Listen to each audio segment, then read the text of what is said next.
बिस्मिल्लाहिर्रहमानिर्रहीम। आज की इस वीडियो में 3 बड़ी खबरें लेकर आपकी खिदमत में हाज़िर हूँ।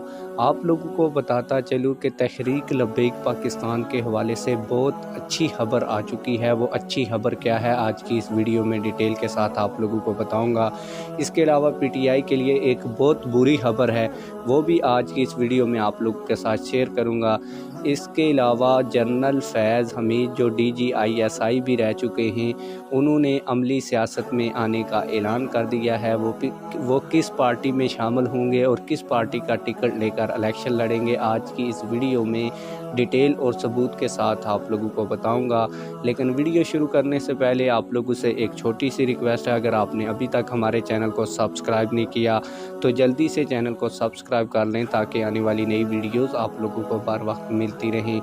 आप लोगों को ये तो बताऊंगा कि जनरल फैज़ हमीद ने अमली सियासत में एंट्री डाल दी है, लेकिन इससे पहले मैं आप लोगों को इस शख्सियत के बारे में कुछ बता दूं।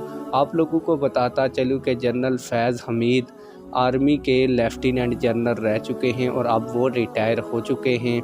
ये उस वक्त मशहूर हुए जब तहरीक लब्बैक पाकिस्तान ने 2017 में नवाज़ शरीफ की हुकूमत ने जो कानून के अंदर चेंजिंग की थी ख़त्म नबूवत के, तो उस वक्त तहरीक लब्बैक पाकिस्तान ने फैज़ाबाद इंटरचेंज पर एक धरना दिया था।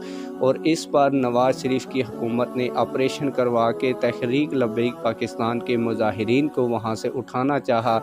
जब पुलिस, रेंजर्स और FC नाकाम हुई तो फिर हुकूमत पाकिस्तान ने आर्मी को तलब किया।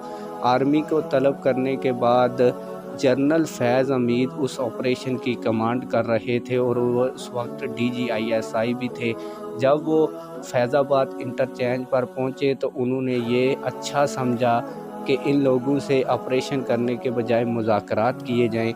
तो आप लोगों को बताता चलूँ कि उस वक्त तहरीक लब्बैक पाकिस्तान और हुकूमत वक्त के दरमियान जो माहिदा हुआ, उसमें गारंटर के तौर पर DGISI जनरल फैज़ हमीद ने साइन किए और जनरल फैज़ हमीद ने ये गारंटी तहरीक लब्बैक पाकिस्तान को दी कि आप लोगों के दरमियान जो शराइत तय पाई हैं उनके ऊपर मैं अमल करवाऊंगा।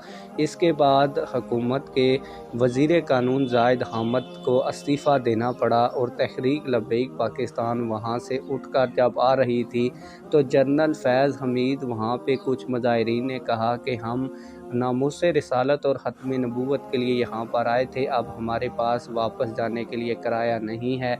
तो कुछ लोगों पर वहाँ पे चेक भी दिए। उसके बाद उनको काफ़ी ज़्यादा तनकीद का निशाना भी बनाया गया। फिर जब 2018 में PTI की हुकूमत बनी, इमरान खान साहब वज़ीर आज़म बने, तो ये PTI के सबसे पसंदीदा जनरल थे। और PTI के दौर में अगर किसी को आर्मी चीफ लगाया जाता तो सबसे पहला नाम जनरल फैज़ हमीद ही होते और इनके अलावा इमरान खान के पास कोई दूसरा ऑप्शन ना होता। लेकिन जब तहरीक अदम एतमाद आई, इमरान खान की हुकूमत गिर गई, PDM की हुकूमत आ गई, शहबाज शरीफ साहब वज़ीर आज़म बन गए, तो जो PTI के फेवरेट जनरल फैज़ हमीद थे, वो नून लीग के फेवरेट तो नहीं हो सकते थे। इसके बाद जब नए army chief general Asim Munir का ऐलान हुआ तो फिर जनरल फैज़ हमीद ने यही बेहतर समझा कि उनके लिए अच्छा ये है कि वो कबल अज़ वक्त रिटायरमेंट का ऐलान कर दें। आप लोगों को बताता चलूँ कि जैसे ही जनरल फैज़ हमीद ने कबल अज़ वक्त रिटायरमेंट का ऐलान किया तो फिर पाकिस्तान तहरीक इंसाफ की मकामी क़यादत उनके पास पहुंची और उन्हें ये कहा गया कि आप अमली तौर पर सियासत में आ जाएं और पाकिस्तान तहरीक इंसाफ के लिए जद्दोजहद करें। जिस पर जनरल फैज़ हमीद ने अपने घर में बैठे हुए पाकिस्तान तहरीक इंसाफ की मकामी क़यादत को सीने पर हाथ रख कर शुक्रिया अदा किया और कहा कि मैं इस हवाले से मशावरत कर रहा हूँ और अमली फ़ैसला जब करूँगा तो आप लोगों को बता दूँगा।